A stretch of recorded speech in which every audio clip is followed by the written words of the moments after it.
Akhirnya yang namanya Raden Husain jelas gak mau ngaku lah, memang bukan pemberontak, cuma ngaji saja. Akhirnya bertempur.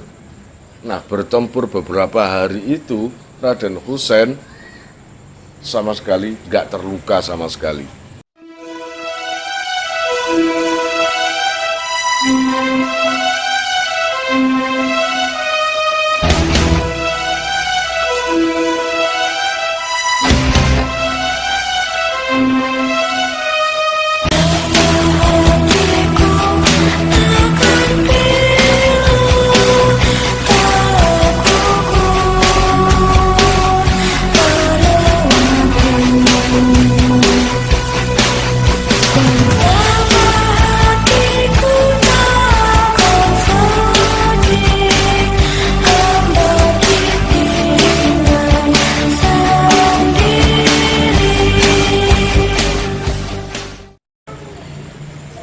Bismillahirrahmanirrahim. Saya mengisahkan tentang salah satu bujuk di Madura. Bujuk itu ibaratnya kan kiai, syekh, orang yang dituakan. Itu bujuk. Nek kon podo bujuk cuma ditanggahi M ngarepe. Bujuk. Iya toh? Nek bujuk kiai atau syekh, nek bujuk nipu. Bener gak? Yeah. Tirakat gak tahu, poso gak tahu, ngaji gak tahu, mondok gak tahu, ujuk-ujuk minta dipanggil kiai. Ujuk-ujuk semua harus mendengarkan ucapannya. Yaitu namanya bukan bujuk tapi bujuk. Serahkan sesuatu itu pada ahlinya. Nah urusan agama ya nang kiai. Nah urusan jembatan nang arsitek atau kuli. Tuh. Saya berkisah tentang salah satu bujuk di Madura. Ada bujuk Banyu Sangkah, ada bujuk Kosambi, ada bujuk Bire atau Bire, ada bujuk Latong, ya, ada bujuk Tompeng, ya, Tompeng atau Tompeng nggak ngerti saya itu, pokoknya kayak gitu sebutannya. Diawali gini saja. Sunan Ampel punya beberapa anak. Salah satunya dari yang laki-laki itu adalah Sunan Bonang dan Sunan Derajat. Sunan Bonang itu Makdum Ibrahim. Sunan Derajat Raden Qasim. Paham? Lalu Sunan Bonang ada yang mengatakan ayah daripada siapa itu Raden Panggung. Ada yang mengatakan kakak daripada Raden Panggung. Saya pernah kisah itu Raden Panggung dulu. Sunan Bonang itu sebagian orang mengatakan tidak beristri sampai meninggal. Jadi artinya tidak punya keturunan. Tapi toh di dalam sejarah salah satu catatan kuno bahwa Sunan Bonang itu istrinya juga banyak. Ya. Istri pertama daripada Sunan Bonang adalah Ibunda Sunan Kudus, Bunyai Ruhil. Berarti Mbak Saridin apa nih? Ningi Sunan Kudus itu ibunya Saridin. Bingung nggak?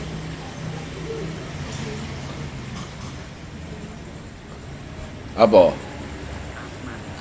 Ya wes lah pokoknya iku. Ya, masih keluarga ya. Jadi istri Sunan Bonang yang pertama bernama Bunyai Ruhil. Bunyai Ruhil itu ibundanya Sunan Kudus. Terus istri kedua ada yang mengatakan dari Cirebon, ada yang mengatakan dari luar pulau. Saya nggak tahu siapa itu. Nah, istri yang kedua inilah punya anak namanya Raden Husein. Raden Husein itu terkenal dengan julukan Bujuk Banyu Sangkah di Bangkalan sana. Ya, Banyu Sangkah. Tapi sejarah ini terpatahkan dengan adanya hitungan tahun. Terlalu banyak yang ditinggal nama. Terlalu banyak yang kurang nama. Bin, mungkin bisa 3 atau 4 nama yang hilang. Karena Raden Husein itu zamannya masih sangat jauh dengan Sunan Ampel. Bisa jadi Raden Husein ini adalah cucu Sunan Ampel, bisa jadi dari mbahnya mbah. Sunan Ampel ini mbahnya mbah daripada Raden Husein. Whatever, terserah, yang penting Raden Husein adalah salah satu keturunan dari Sunan Ampel. Lah kok tiba-tiba di makbarohnya, di kuburannya tertulis Banyu Sangkah Raden Husein Assegaf. Dari mana asal-usulnya Assegaf itu? Sangat jauh sudah. Kalau keturunan Sunan Ampel bukan Assegaf tapi Abdomat Khan. Paham? Yang benar adalah Bujuk Banyu Sangkah Raden Husein Abdomat Khan. Nah, seperti yang sudah-sudah, para bujuk, para kiai, para sayyid, para habib, dimanapun juga pasti jadi rebutan orang untuk belajar, dan juga jadi rebutan orang-orang yang punya iri dengki. Udahlah, kiai di mana-mana pasti followernya 2. Yang pertama adalah para santri yang ingin ngaji. Yang kedua followernya adalah para pendengki, pembenci yang ingin menjatuhkan namanya. Ya sudah, itu followernya. Like dan unlike. Istilah YouTube lah ngono. Lah nek channel iki lucu, ono sing unlike. Cuma 1 orang yang unlike itu. Kalau nggak Wahabi, coba nggak suka dengan videonya dari segi apa? Satu-satunya kelompok yang nggak suka dengan kisah-kisah wali, kisah-kisah karomah, cuma orang Wahabi, dikatakan syirik. Yes, ini uang kok juga wajib seneng, gak iso. Itu kan biarin. Follower yang suka ribuan, yang nggak suka cuma 2 orang. Kasihan ya. Dah. Saya ulangi lagi. Raden Husein ketika diperintah oleh salah satu gurunya untuk mensyiarkan Islam di daerah Madura, akhirnya berlabuh ke tanah Madura, yaitu di Bangkalan. Ketika itu memang saat saya nggak tahu kerajaan siapa itu.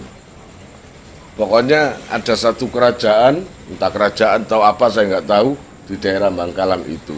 Dan tempat Raden Husein dekat di situ. Ya, seperti kisah-kisah di Sunan Maulana Ishaq, patihnya yang iri, atau kisah-kisah di Palembang Saridin yang patihnya iri, ya sama seperti itu. semakin hari santrinya Raden Husain semakin banyak, yang ngaji semakin banyak. Dan raja nggak ada masalah, raja bagus, baik. Tapi kaki tangan raja itulah yang nggak beres. Maka beberapa hasutan dilontarkan agar apa? Raden Husain diciduk sebagai orang yang makar, pemberontak. Jadi setiap hari dilaporkan ke raja, raja, itu si Husain itu sekarang banyak muridnya. Lah iyalah memang ngaji, kata. Lah jenengan nggak tahu tak? Kalau Raden Husain itu sudah merencanakan pemberontakan. Pertama nggak percaya, tapi lama akhirnya percaya. Masuk akal juga karena santrinya sudah mulai banyak. Dan apalagi kalau Raden Husain itu sesekali belajar silat, belajar bertempur, murid-muridnya diajari silat dan tempur. Makanya si raja akhirnya kena hasutan atau kena termakan hasutan si Patih itu tadi. Karena sudah nggak tahan, raja itu mengutus prajuritnya berikut semua pembesar-pembesar kerajaan untuk menciduk Raden Husain yang waktu itu dalam kondisi istirahat. Pesantrennya dikepung banyak prajurit. Paham? Akhirnya yang namanya Raden Husain jelas gak mau ngaku lah, memang bukan pemberontak, cuma ngaji saja. Akhirnya bertempur. Nah, bertempur beberapa hari itu Raden Husain sama sekali gak terluka sama sekali. Orangnya sangat sakti, tedoyo. Nah, jadi anti bacok, anti apapun, capek akhirnya. Nah, ketika pertempuran itu dari pihak kerajaan banyak yang mencuri-curi informasi, mencari-cari informasi tentang profil daripada Raden Husain itu.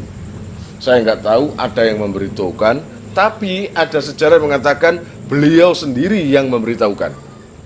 Raden Husain itu sendiri yang memberitahukan kelemahannya. Ternyata kelemahannya adalah menjepit kemaluannya. Apa kemaluan? Zakarmu. Jadi kemaluannya itu harus diapit dengan 2 tongkat dan dipencet. Sakit kan? Cuma itu kelemahannya.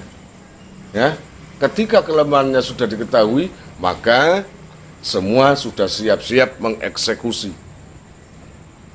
Tapi perlu diingat bahwa ada yang mengatakan yang memberitahukan kelemahannya sendiri itu adalah Raden Husain. Bisa jadi Raden Husain itu punya pertimbangan yang lain. Akhirnya sudahlah, nggak apa-apa. Gitu. Bisa jadi ada yang memberitahukan. Gitu ya. Mana yang benar? Wallahu a'lam. Akhirnya ketika diapit zakarnya, meninggal. Jenazahnya diangkut di tengah-tengah laut lalu dibuang. Jenazah Raden Husain atau Sayyid Husain. Ketika yang mengangkut jenazahnya itu kembali ke pantai, ternyata di tengah-tengah lautan itu ada gelombang, yang gelombang itu dibarengi dengan gundukan tanah. Ya, dibarengi dengan gundukan tanah lalu mendekat ke pantai. Lalu didorong oleh ombak itu sampai agak menengah sedikit. Ternyata gundukan tanah yang dibawa oleh ombak itu tadi ternyata sudah jadi kuburan. Siapa itu yang menimbun tanah di tengah lautan? Siapa itu yang membikinkan kuburan di tengah lautan? Kalau bukan karomah daripada Sayyid Husain itu sendiri atas dasar kinasihnya Allah. Kira-kira paham? Iya. Paham? Akhirnya wafat sudah yang namanya Raden Husain. Sudah ya.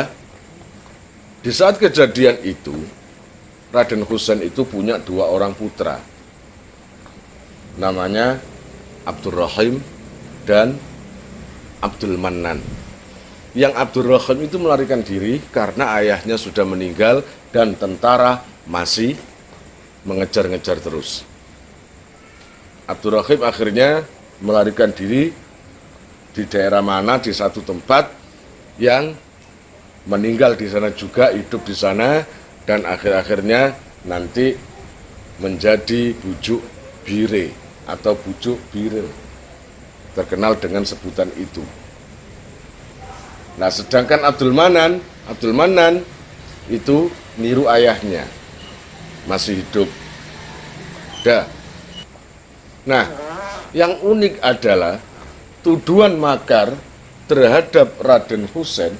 Kira-kira kejadian sudah seminggu atau 2 minggu, Raden Husain sudah meninggal, baru Allah Ta'ala membuka apa? Yang sebenarnya urusannya itu seperti apa. Akhirnya sang raja menyesal. Terbukti bahwa Raden Husain tidak makar, tidak memberontak, dan hanya untuk ngajar ngaji. Makanya orang patihnya tadi segera, nggak tahu dipecat atau apa, saya nggak tahu. Yang penting yang namanya rajanya tadi menyesal. Makanya Raden Husain sekarang makamnya itu makam jimat namanya. Ada yang mengatakan makam Bujuk Banyu Sangkah. Jadi si raja tadi berprasangka buruk atas dasar hasutan patihnya. Akhirnya dikejar-kejar dan dibunuh itu. Sudah, itulah asal mula daripada Bujuk Banyu Sangkah. Putra yang pertama Abdurrahim jadi Bujuk Bire atau Bire, sehingga wafat di kampung itu. Nah, anak yang kedua namanya Abdul Mannan ini ke daerah Bangkalan. Beliau daripada mengurusi urusan duniawi, mending tirakat. Paham? Mending tirakat aja. Naik turun gunung, akhirnya berada di dekat daerah Batu Ampar. Di situ itu ada pohon besar, namanya pohon kesambi atau kosambi.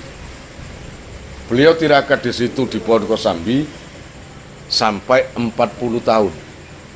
Nggak tanggung-tanggung. 40 tahun tirakat di area pohon kesambi itu, di bawah pohon kesambi. Ada yang mengatakan di dalam pohon itu, karena pohonnya itu terbuka seperti zaman Nabi Zakaria dulu. Terbuka dan duduk di situ. Sholat juga di situ, segalanya di situ. Sampai 40 tahun. Nah, tiba saatnya yang namanya Bujuk Kosambi atau Kiai Abdul Mannan tadi, ada sesuatu yang membahayakan dirinya, entah itu sakit, entah itu apa, pingsan di luar pohon. Pingsan tergeletak di luar pohon. Nggak ada yang menolong, memang nggak ada orang waktu itu. Tapi ada satu perempuan yang disuruh ayahnya untuk mencari kayu bakar, melihat ada orang pingsan, orang yang sudah tua pingsan. Makanya dalam sejarah itu Bujuk Kosambi menikah dalam kondisi umurnya sudah tua. Akhirnya ditolong oleh perempuan itu, dibawa ke rumah. Kebetulan perempuan itu punya penyakit kulit. Nah, ketika Kiai Abdul Mannan siuman, saya di mana ini? Kata perempuan, di rumah saya, Mbah. Oh, namanya sudah tua kan? Di rumah saya, Mbah, sampean tadi pingsan. Saya ajak ke sini. Cinta kan nggak pandang umur loh. Lo kok bisa-bisanya loh.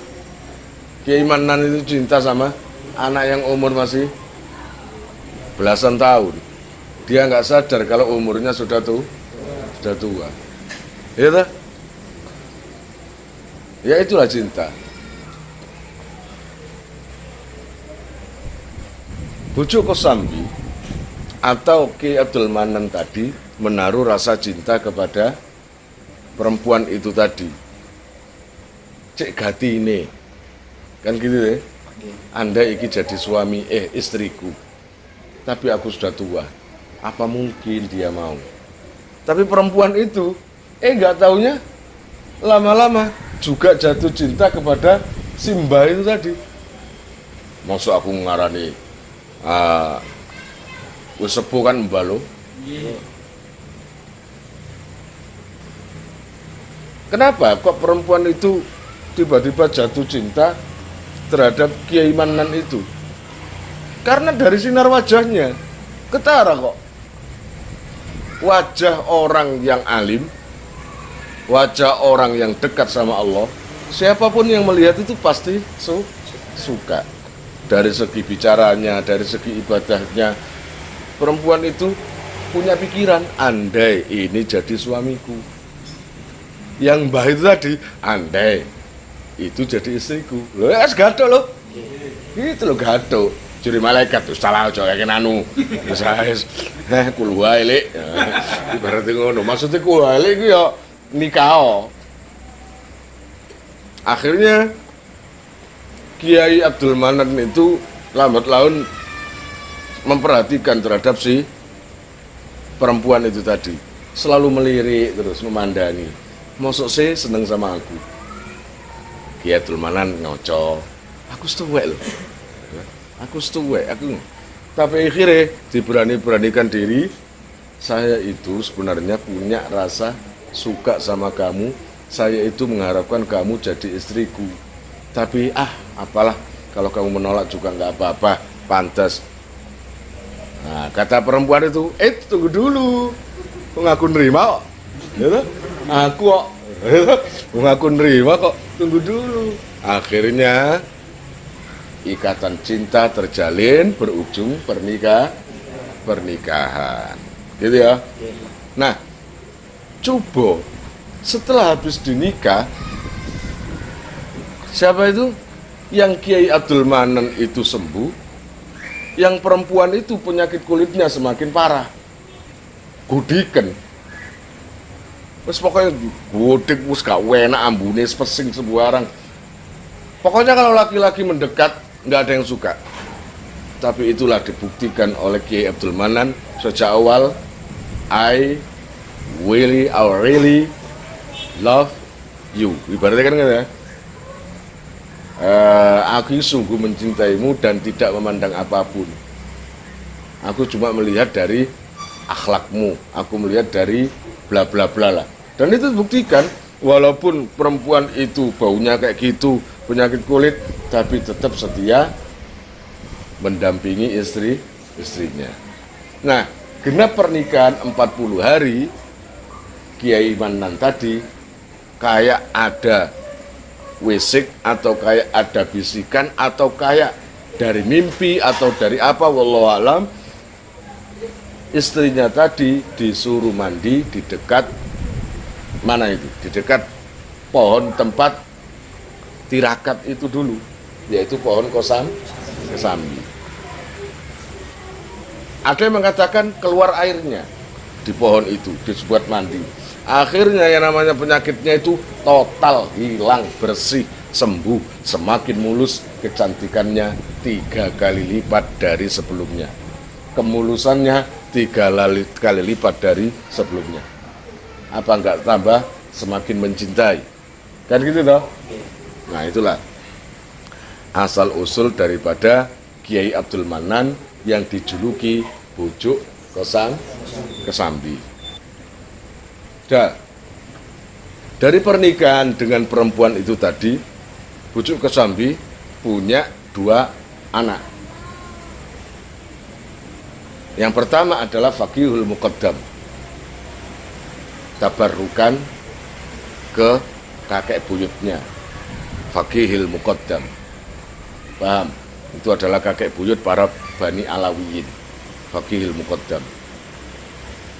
Yang kedua, anaknya bernama Basaniyah.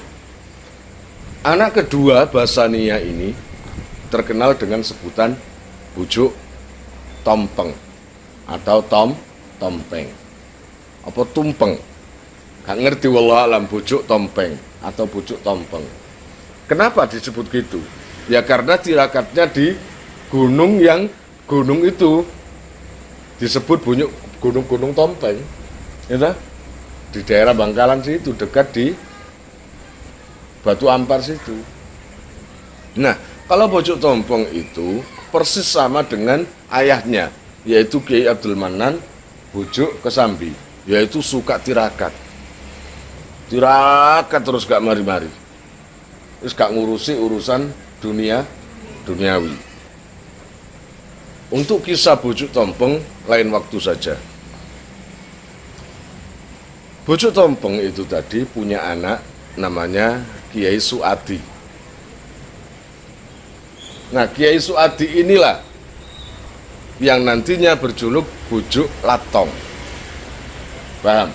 Jadi bujuk Latong putra daripada bujuk tompeng putra dari bujuk Kesambi, bujuk Kesambi putra daripada bujuk Banyusangkah. Salah satu keanehan daripada bujuk Latong yaitu Kiai Suadi putra daripada bujuk tompeng tadi, itu adalah yang sampai sekarang ada, yaitu aing nyonok. Jadi air itu mengalirnya dari bawah ke atas. Aneh kan? Suatu ketika memang seperti itu. Sejarahnya itu ada memang. Ketika bujuk Latong, ya, Yesu Adi tadi, Kiai Suadi, bujuk Latong tadi mencari air wudhu, maka tongkatnya ditancapkan, lalu mengalir air, dan airnya itu disuruh mengalir ke atas. Dan memang nurut air itu. Airnya nurut dan menuju ke beliau untuk dipakai wudhu. Sampai sekarang kayak gitu itu. Apa ada wali yang karomanya seperti itu? Wah, ada. Kakek buyut saya, siapa? Abu Bakar Basaiban. Di kitab Jami Karomatil Aulia, salah satu karomah Abi Bakar Basaiban bin Muhammad, ya, bin Muhammad Asadullah bin Hasan At-Turabi, seterusnya, beliau itu kalau ingin wudhu, nggak ada air, langsung bertepuk tangan dengan begini. Bumi itu langsung pecah, air naik. Jadi air itu berhenti gini lah. Jadi, ya terus berhenti airnya. Pas di hadapan Habib Abu Bakar Basaiban, lalu dipakai wudhu. Setelah itu, setelah selesai wudhu, air itu masuk kembali. Karomah daripada Habib Abu Bakar Basaiban adalah kalau setiap malam, lihat di kitab Jami Karomatul Aulia, beliau bisa melihat naik turunnya malaikat. Nanti jika ada apa-apa dengan channel ini, misalnya dibajak atau dinonaktifkan seperti channel NR yang dulu, ya semoga saja tidak. Maka langkah yang harus kalian lakukan adalah pindah saja ke channel NR yang lainnya, yaitu channel NR kita dan NR OK yang baru. Insya Allah semua video kisah-kisah dan ngaji akan saya pindah ke situ.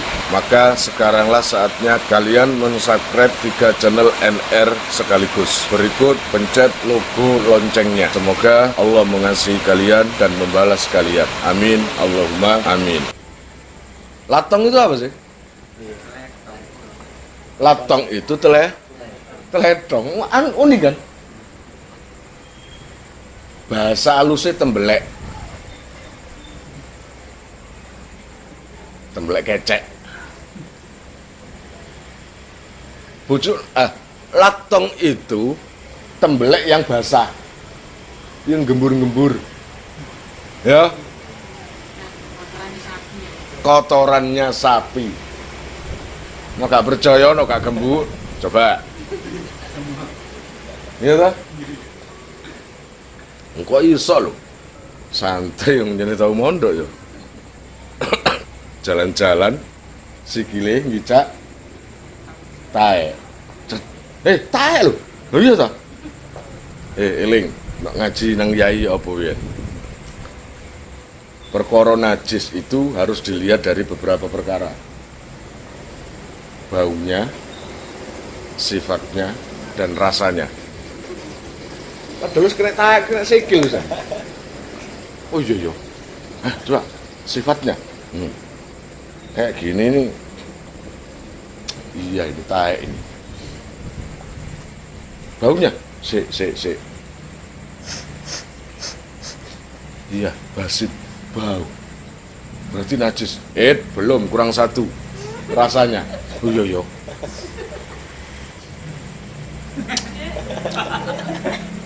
Tae. Iya tae. Untung awak iku nganu ya, gak sampai kaicaan. Gak sampai kaicaan tapi dilatih apa? Santri kang ketuwen. Bujuk Latong itu sama dengan ayahnya atau kakeknya, yaitu Raden Husain yang punya banyak murid. Sehingga akhirnya banyak orang yang iri. Kan gitu toh? Salah satunya itu adalah siapa itu saya lupa, di sini nggak tak catat, saya lupa. Ada bujuk namanya bujuk Sarabe atau bujuk Sarabe, apalah kamu itu. Lesan Madura gimana? Bujuk Sarabe. Bujuk Sarabe itu juga orang yang punya banyak murid. Tapi ketika Bujuk Latong itu tadi berada di dekatnya situ, di kampung situ, muridnya banyak yang pindah ke Bujuk Latong atau Kiai Suadi itu tadi. Paham? Bujuk Latong. Nah, oke, saya putus ceritanya.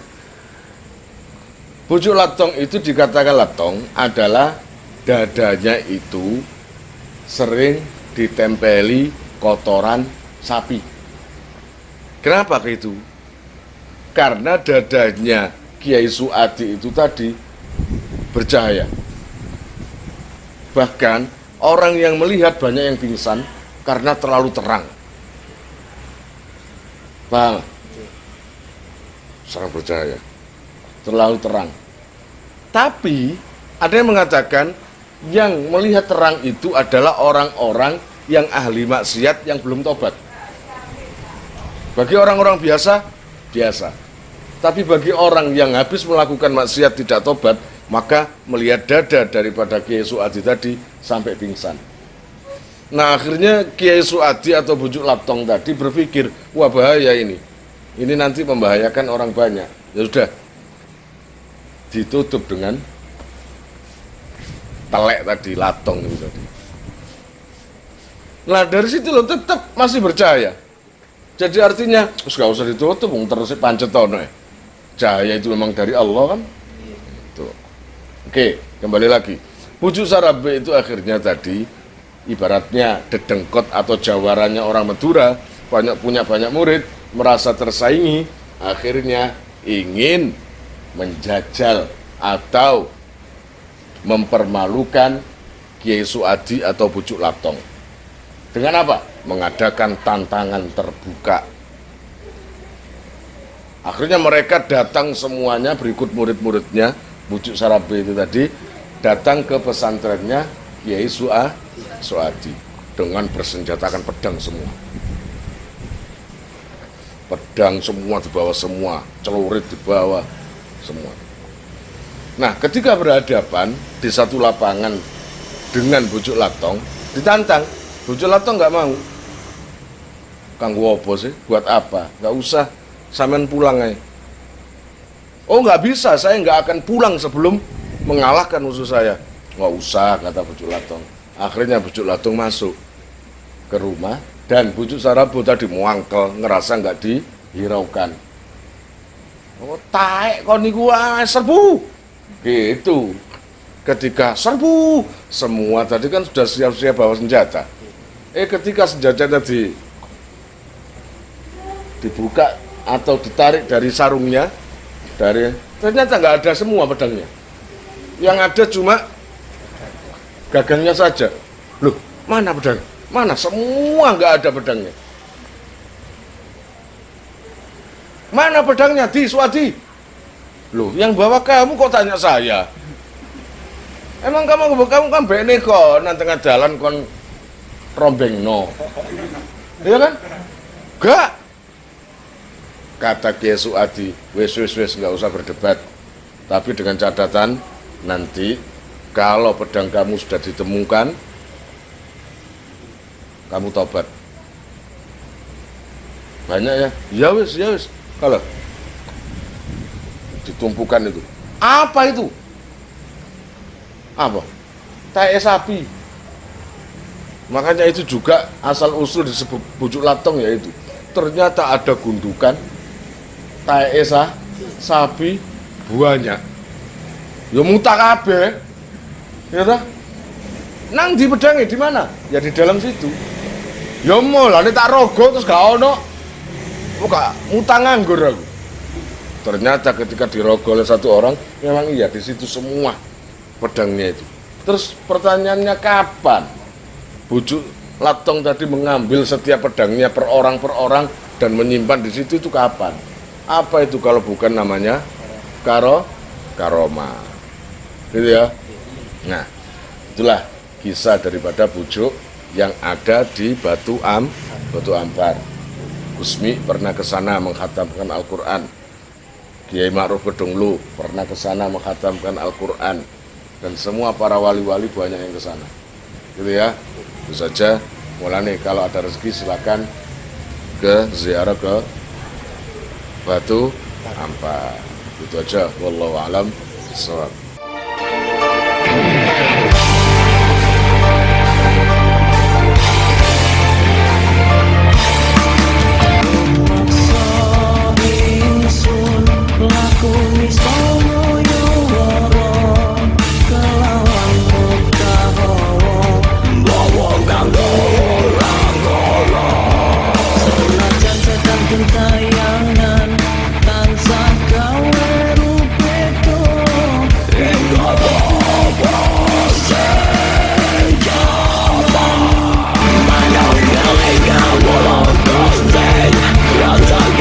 Bakal kau mati, mati.